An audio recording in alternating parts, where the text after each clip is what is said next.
जय हिंद प्यारे दोस्तों। आज हम लोग पढ़ेंगे लुसेंट बुक के प्राचीन भारत के इतिहास के बारे में हम लोग जानकारी लेंगे कि प्राचीन भारत के इतिहास में क्या क्या आता है हम लोग जानेंगे। मेरा नाम मुन्ना कुमार। हम आपको लुसेंट बुक के इतिहास विषय के बारे में पढ़ाएंगे। जैसे जानते हैं कि इतिहास के पिता किसे कहते हैं? हेरोडोटस को कहते हैं। इतिहास के प्राचीन इतिहास के बारे में हम लोग जैसे कि नदी, पेड़ पौधा, राजा इत्यादि के शासन के बारे में जानकारी मिलती। और मेरा उद्देश्य आप लोग को आसान तरीके से लुसेंट को पढ़ाना और इसका संपूर्ण निचोड़ कराना, जिससे आप लोग का लुसेंट पढ़ने में आसानी मिले। किसी बच्चे को लुसेंट पढ़ने में बहुत हार्ड लगता है कि लुसेंट बहुत हार्ड विषय है, तो हम लोग का उद्देश्य है कि आप लोग का लुसेंट पढ़ाए और आसानी ढंग से आपको समझाए। चलिए हम लोग लुसेंट के आगे सेशन को चालू करते हैं। देखिए, भारत का इतिहास उत्तर में हिमालय से लेकर दक्षिण में समुद्र तक फैला हुआ उपमहाद्वीप भारतवर्ष के नाम से ज्ञात होता है। जैसे कि हम लोग जानते हैं कि मेरा मैप के हिसाब से पड़ेगा तो भारत के जो उत्तर में जो पड़ता है वो जम्मू कश्मीर के पास है, और जो दक्षिण में आइएगा तो यहाँ पर कन्याकुमारी तमिलनाडु साइड पड़ता है, सबसे नीचा।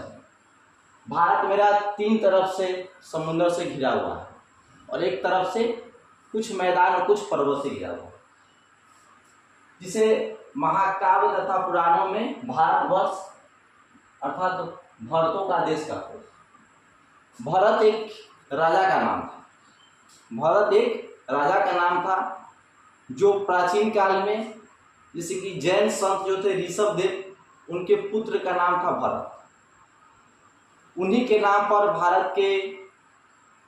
भारतवर्ष के नाम से जाना जाता है, भरतों के नाम से जाना जाता है। तथा यहाँ के निवासियों को भारतीय अर्थात भरत की संतान कहा गया। भरत एक प्राचीन कबीले उत्तर पश्चिम में रहने वाले लोगों का एक समूह। भरत जो है एक प्राचीन कबीले उत्तर पश्चिम में रहने वाले लोगों के एक समूह का नाम, जिसका उल्लेख ऋग्वेद में मिलता है। बाद में इसका प्रयोग देश के लिए होने लगा। जो भरत के नाम से बाद में हम लोग जो है देश के नाम पाए। पहले ये नाम था राजा के नाम, देश के लिए होने लगा। प्राचीन भारतीय अपने देशों को जम्बू द्वीप अर्थात जमुना वृक्ष का द्वीप कहते थे। जम्बू द्वीप के नाम से भी कुछ लोग जाना जाता है भारत को। जैसे कि प्राचीन ईरान इसे सिंधु नदी के नाम से जानते थे। प्राचीन ईरानी जो थे यहाँ पर आए थे वो सिंधु नदी के नाम से भी जानते थे, जिसे वे सिंधु न कहकर हिंदू कहते थे। सिंधु न कहकर हिंदू कहते थे। सिंधु हमारे भारत नदी है जो तिब्बत के पास से निकलती है और हमारे भारत में प्रवेश करती है। यही नाम फिर पूरे पश्चिम में फैल गया और पूरे देश को इसी एक नदी के नाम से जाना जाने लगा। नदी के नाम से भी भारत को जाने लगा, सिंधु नदी के नाम से। यूनानी इसे इंदे और अरब इसे हिंद कहते थे। यूनानी जो थे इसे इंदे कहते थे और अरब के जो निवासी थे इसे हिंद कहते थे। और मध्यकाल में इस देश को हिंदुस्तान कहा जाने लगा। मध्यकाल जब हुआ तो हमारे देश को हिंदुस्तान के नाम से भी जाना जाने लगा। और यह शब्द भी फारसी शब्द है, हिंदू से बना। हिंदुस्तान एक फारसी शब्द है जो हिंदू से बना। यूनानी भाषा की इंदे के आधार पर अंग्रेज इसे इंडिया कहने लगा। जब अंग्रेज धीरे धीरे यहाँ पर अपना स्तंभ जमाने लगा तो इसे इंडिया के नाम से जाने लगा। उससे पहले हम लोग राजा के नाम से जाने, उसके बाद हम लोग नदी के नाम से अपने देश को जाने, मध्यकाल हिंदुस्तान कहने लगा, फिर ईरानी से इंडिया कहने लगा, अंग्रेज आया इसे इंडिया कहा। विंध्याचल की पर्वत श्रृंखला देश को उत्तर और दक्षिण भाग दो भागों में बांटती है। विंध्याचल जो पर्वत है हमारे देश को दो भाग में बांटती है, जिस एक उत्तर और दक्षिण दिशा में, दो दिशा को बीचों बीच काटती है विंध्याचल पर्वत। उत्तर में इंडो यूरोपीय परिवार की भाषा बोलने वाले की और दक्षिण में द्रविड़ परिवार की भाषा बोलने वाले की बहुमत है। उत्तर में जो है वो इंडो यूरोपीय परिवार की भाषा बोलते थे और दक्षिण में द्रविड़ परिवार की भाषा बोलते थे। उत्तर में हिमालय से लेकर दक्षिण में कन्याकुमारी तक, जो कन्याकुमारी आपको बताए हुए थे तमिलनाडु के तट, और उत्तर में हिमालय जो जम्मू कश्मीर लद्दाख के क्षेत्र पड़ता है, यहाँ से लेकर यहाँ तक।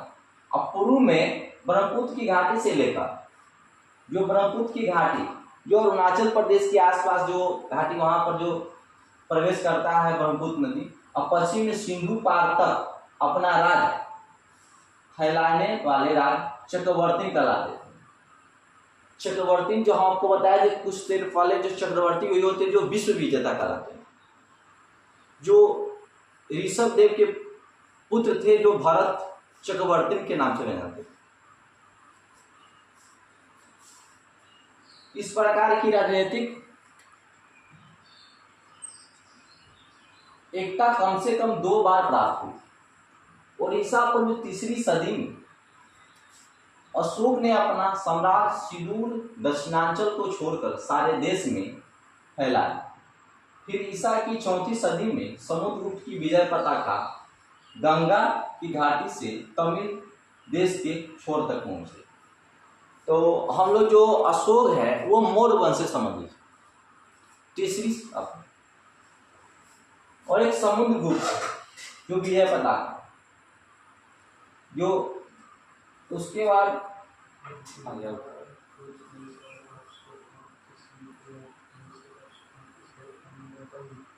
भारत की जनसंख्या का निर्माण जिन प्रमुख नस्लों के लोगों के मिश्रण से हुआ है। भारत में जो जनसंख्या और नस्ल जो था वो कुछ विभिन्न लोगों के समुदाय और लोगों के मिश्रण से बना हुआ है। जैसे हम लोग जानते हैं कि वो प्रोटोस्ट्रॉइड, पैलियो मेडिटेरेनियन, काकेसार, निग्रोइड और मंगोल।